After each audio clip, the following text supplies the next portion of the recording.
अस्सलाम वालेकुम नाज़रीन मैं इस वेले खलता होया आब शफा। आब शफा ना एक बड़ा नां आ और जिसलै इब्तदा भी जैसा सुनने होने से कि जी इत्थै ये पानी बड़ा मुफीद आ। इत्थै एक पुलिस चौकी भी होनी नहीं सी, वो पुलिस चौकी तो खैर इत्थों ख़त्म हुई तो इत्थै खुली गया एक होटल। अच्छा जड़ा असन अगर पूरा अस इस बेल्ट की देखा अस त्रेडा तू स्टार्ट वहाँ त्रेडा तू मरी और अग्गे कुहाले तक ये पूरी बेल्ट के अंदर जो अगर पकौड़े सब तू एक ऐसी डिश ही कि जी पाकिस्तान बाहर बल्कि दुनिया बाहर तू जो लोग इतना अच्छे फिरने तुरने आस्ते वो इतने पकौड़े लाजमी खाने। अच्छा शहर च अमूमन ये चीज़ बहुत कम होनी मगर इन एरिया ने अंदर ये पकौड़े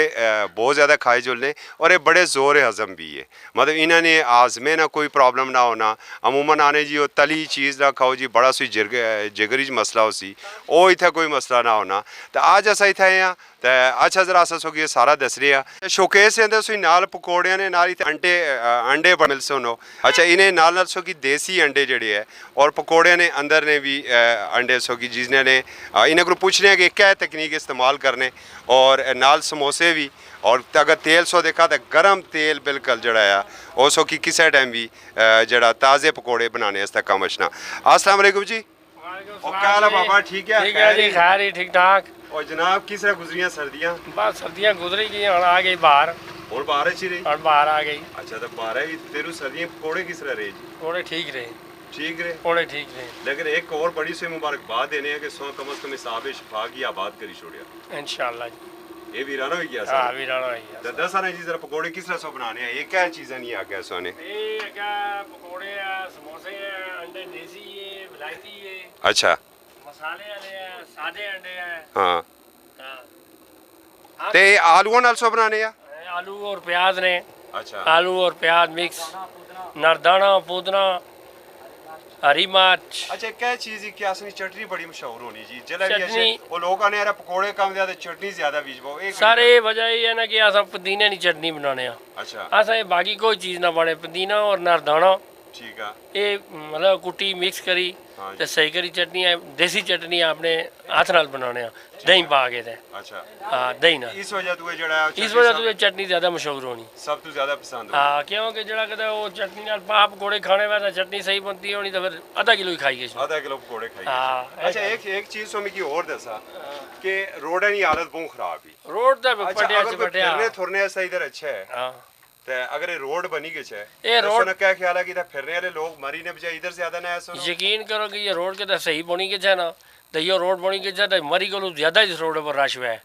और ये सैलगाह जी है जगह बेहतरीन ही है दरख्त चिड़िया दुआ तरिया खूबसूरत लगा है खूबसूरत लगा ना थल्ला अगर रोही लई के चल मोला मतलब लेफ्ट लगी एक दुई लेफ्ट ही मतलब लोग रात पार गजने एंजॉय कर रहे हैं 200 रुपए देने ने बजाय इधर 10 रुपए रात 10 रुपए रात पार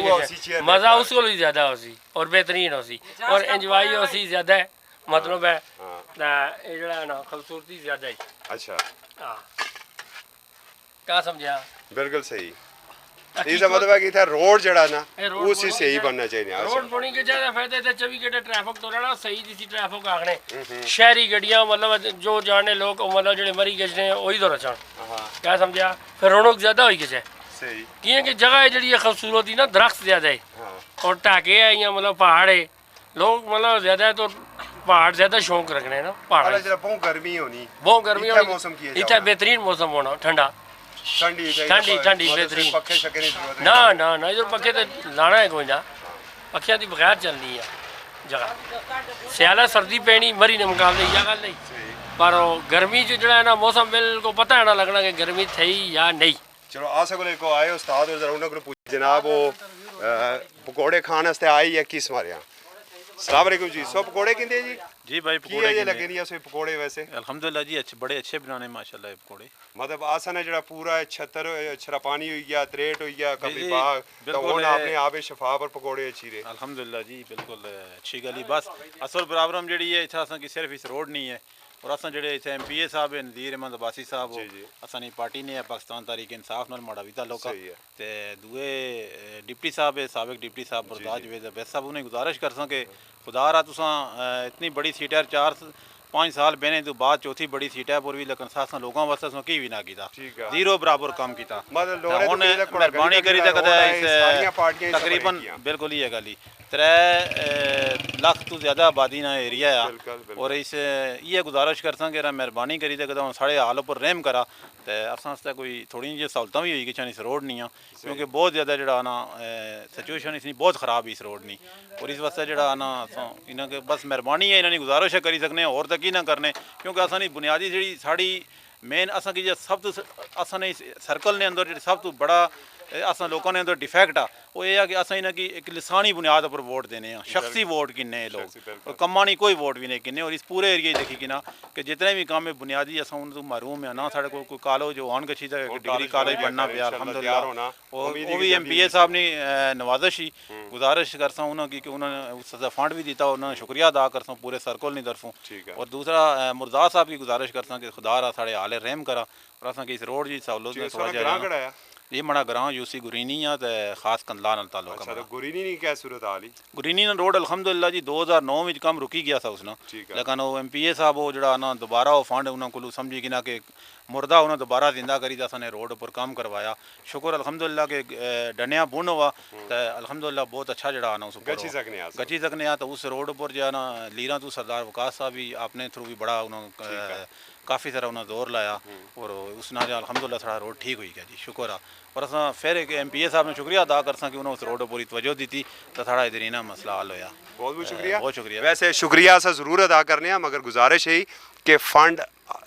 टैक्स पेयर अस हैं और ये रिस्पॉन्सिबिलिटी है चाहे किसी कोई भी हुकूमत ही ये उसकी जिम्मेदारी है कि बुनियादी सहूलियात आ सकी है और दे 70 साल तो तमाम सूबाई हुकूमत आज तक जड़ियाँ रही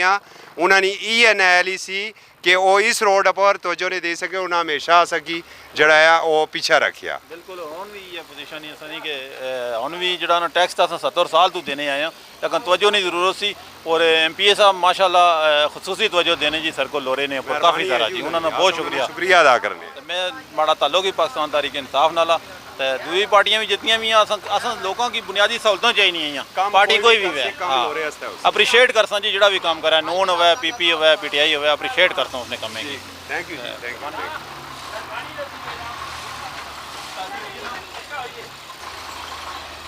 अच्छा नहीं जी जरा पानी को अच्छा ना 2 मिनट जरा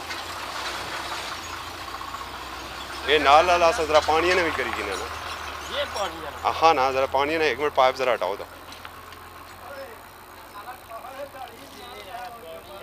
अच्छा ये जड़ा पानी है जी इसलिए बारिश हो दसा है पानी ने बारीक है ये आबिश फैन है गुर्दे ना पानी ककरी पतरी गिर जानी अच्छा अरे बड़े दूर तक गछना पानी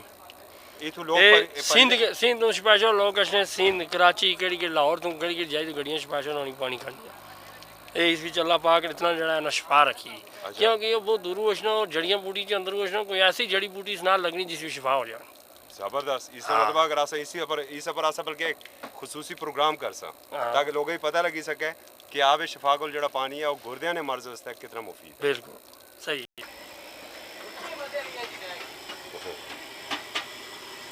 अच्छा जी सो पापा क्या नाल ना चपातियाँ पकानी है ये जी अस चपातियाँ पकाने हैं अच्छा तो मतलब अमूमन देखा तंदूर ज़्यादा चलने होने से सो नवा ट्रेंड कराची वाला कड़ी दा आंदा जड़ा चपा कराची ते नहीं रेस जी जी कराची रहे हैं अच्छा इसे वजह तो सो कराची वाला स्टाइल थांदा जी जी तो लोग पसंद करने इंशाल्लाह जी पसंद कर तो क्या कुछ पकाया है आज सो आज असा फ्राई गोश्त पकाया दाल माश पकाया सब्जी पकाया चने पकाया अच्छा मतलब अगर कोई राय भी चाचा तो उन्होंने ये सहूलत ही कि अच्छी तो संगिया तू इथे रोटी खा अपनी जगह पर और नाल आबे शफा ना पानी पी के तू की ज़्यादा बेहतर ओ अज़म हुई गए सोना सा जी जनाब काला ठीक है खैरी कम शम ठीक है शुक्र अल्लाह सर्दी तो नहीं लगी थे ना जी मतलब सर्दियां गुजारी रही सर्दियां गुजारी रही चलो हम गर्मी सो गर्मी बाहर आ गई जेड़े बड़े वाले हो तब सुनो जी चलो अस्सलाम वालेकुम उस्ताद जी वालेकुम सलाम ठीक ठाक जी क्रश प्लांटर आए हैं जी क्रश प्लांटर पर आए हो जी जी इथे आप शफा पर किया रुकिया पानी पीसा रोटी खासा पानी पीसा जी अच्छा तो पानी ठीक है इथे ना शुक्र अल्हम्दुलिल्लाह पानी से रोटी सही है सा काम जी तो पकोड़े कोड़े भी सही है जी चाचे ने चाचा मरचा बाना भी चाहिए बस दड़ा मार्च गुला सट्टी छोड़ना अच्छा चलो ठीक है जी सलाम जावेद भाई क्या जनाब वो एक कोल सो कढ़ाई रखी ये पकौड़े बड़े अच्छे है जी इन्होंने, पकौड़े ठीक ने पकौड़े फर्स्ट क्लास है इन्होंने, तो वैसे सर्दियों में पकौड़े लग रहे की है जी ये? बहुत अच्छे लग रहे हैं पकौड़े जो अच्छा तो सोई सोई तो बैठे हैं कि जिस तरह गर्मा गर्म हाँ पकौड़े गर्मा वैसे आज गर्म ठंड है पकौड़े नहीं, आज तो ठंड नहीं, मौसम ਹੁਣ चेंज होने वाला बहुत है चेंज हो ही है गया मौसम, चेंज हो गया जी। सो दसा जी क्या हाल है सोना जी ठीक है शुक्र पकौड़े जी जी पकौड़े पक्की गल ही वैसे तो बड़ी सर्दी चो आए हैं यार जी जी सर्दी चो आया मगर ये अपने इलाके ने पकौड़े वगैरह देखी ना तो ये चीज़ां बहुत जरा ना अच्छा अस इंजॉय करने ते बस वक्त नहीं कमी होनी इस वजह नाल ना करी सकने बहरहाल अपने इलाके च जेह्ड़े खोखे टाइप बने मगर बहुत ज़बरदस्त इन्होंने यकीन करा के बहुत इंजॉय होना है। और मतलब गश्ने आजम भी हुई